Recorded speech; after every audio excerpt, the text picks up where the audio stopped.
He brought a roast chicken to his friend's house for a visit, but the moment he stepped inside, he was stunned. His friend was sitting motionless in a chair, and looked like he might be dead. Just as he was trying to process this, he happened to notice a lottery ticket clutched in his friend Ned's hand. Out of curiosity, or maybe to figure out the cause of death, Jack took the ticket. What he never imagined was that this was exactly the unclaimed £500,000 jackpot ticket they had been talking about on TV. Only at that moment did Jack realize that Ned must have suffered a fatal heart attack from the excitement of learning he had won the jackpot. Back home, he told his wife. They both reflected on how Ned had scrimped and saved his whole life, buying a lottery ticket every week without fail. He had placed all his hopes for a better life on that small slip of paper. Now the ticket had finally won, but he would never get to spend a penny of it. So was that luck or misfortune? At the same time, a bold idea began to form in Jack's mind. Ned had no living relatives. If no one claimed the prize, the state would take it. Rather than let the money go to waste, why not claim it themselves? That night, Jack had a dream. He dreamed that Ned invited him to eat chicken and said he would split the prize money with him. Jack took this as a sign from Ned. So that same night, Jack convinced his hesitant friend Michael. The two agreed to pose as Ned and claim the prize. Under cover of rain, they snuck into Ned's house and took his birth certificate and all his other identification papers. Before leaving, they cleaned up every trace of their presence. The next morning, they went to the only phone booth in the village and called the lottery company. Jack, pretending to be Ned, said he had won the jackpot. The company said they would send a representative named Jim from Dublin to verify the claim. He would arrive in about 2 hours. After that, they drove toward the village entrance. Their plan was to intercept the claims agent at the village entrance. That way, they could avoid the villagers entirely and take the agent directly to Ned's house. Soon, a helicopter landed in an open field. The claims agent got out, got into a rental car, and headed toward Tallymore village. Meanwhile, the two had finished swimming, but just as they were about to part, the agent's car suddenly appeared. Jack didn't realize the man was the lottery agent and kindly gave him directions, until the man said he was looking for a person named Ned. Then it clicked. He hurriedly said Ned was an old friend and that he could find Ned's house with his eyes closed. Hearing the conversation from behind a rock, Michael immediately understood. After Jack and the agent left, he quickly put on his helmet and took a shortcut home on his motorcycle. Meanwhile, Jack, leading the agent, deliberately drove around the hills to buy Michael more time, making excuses about his age and poor memory. Left, then right, until he felt enough time had passed. Only then did he take the agent to Ned's front door. When the door opened, Michael was there, wrapped in a towel, pretending he had just taken a shower. The claims agent, Jim, didn't suspect anything. He just thought Ned seemed nervous. He told Michael to get dressed and began verifying his identity. Michael answered Jim's questions according to their prepared script: date of birth, social security number, and so on. Everything went smoothly. After collecting the ticket, Jim told Michael even more astonishing news. This lottery ticket was worth a full £6.89 million.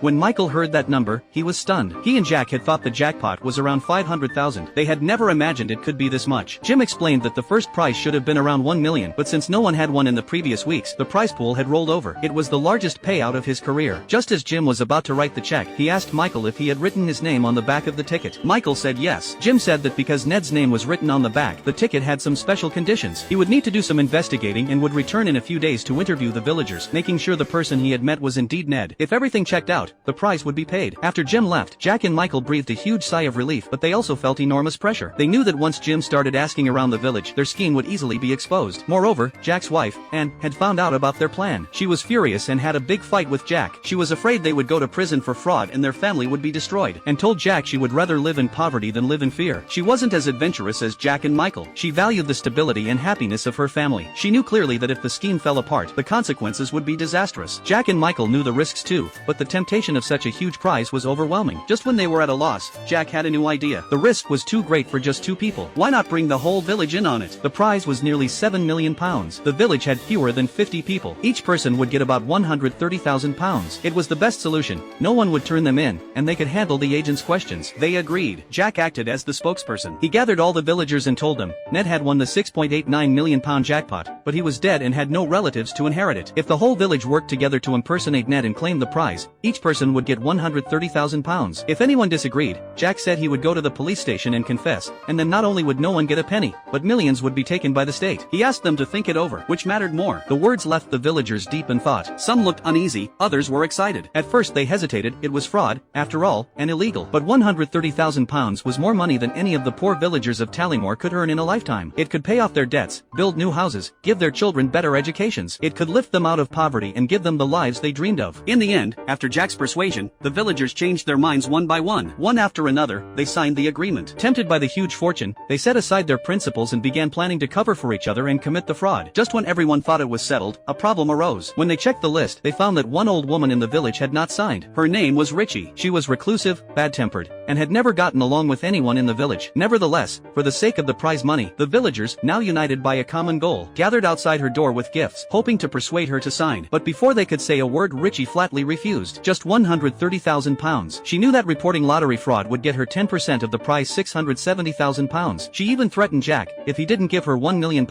she would call the lottery company immediately and expose the whole scheme. Her threat threw the entire village into panic. They knew that with one phone call, all their dreams would vanish, and they might even end up in prison. They had never met anyone so stubborn. But because Ned's body was about to start smelling, with no other choice, they set aside the matter for the moment and began arranging his burial. But to everyone's surprise, just after the funeral began, the claims agent, Jim, suddenly appeared. The moment he walked in, he sneezed. Everyone was terrified, thinking the scheme was about to be exposed. Jack, who was leading the service, had to think fast. He changed his words and said the man in the coffin was his good friend Michael. Jim didn't suspect a thing. He thought he had simply arrived in the middle of a funeral. After the service, Jim found Michael and told him he had already made inquiries in the village. He confirmed that Michael was indeed Ned. And just like that, in the middle of an absurd funeral, Jim handed Michael the check for £6.89 million.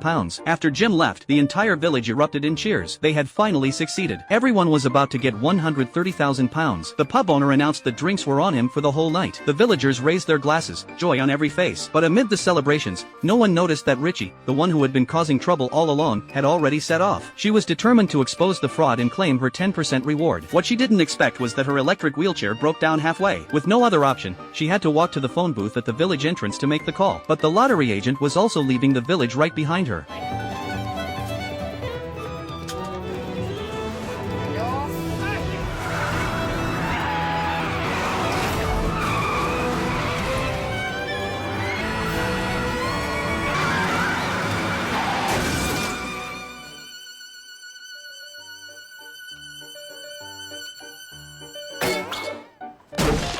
With a crash, the phone booth fell, and everything ended. The film doesn't deliberately condemn anyone, nor does it deliberately praise anyone. It simply depicts, from an objective perspective, a group of ordinary people living at the bottom of society. Though the villagers' act of claiming the prize was illegal, it was an instinctive choice made by people pushed to the edge by life. They didn't take the money to become bad, they took it so they could finally escape their miserable existence. And real evil has never been poverty, but greed and selfishness. Richie was not satisfied with a share of over 100,000. She wanted to extort even more. On the surface, she was reporting a criminal act, but in truth she was lashing out after her blackmail attempt failed. She would rather destroy everything than let others have anything. Good people come together to keep each other warm. The selfish are eventually eliminated by fate.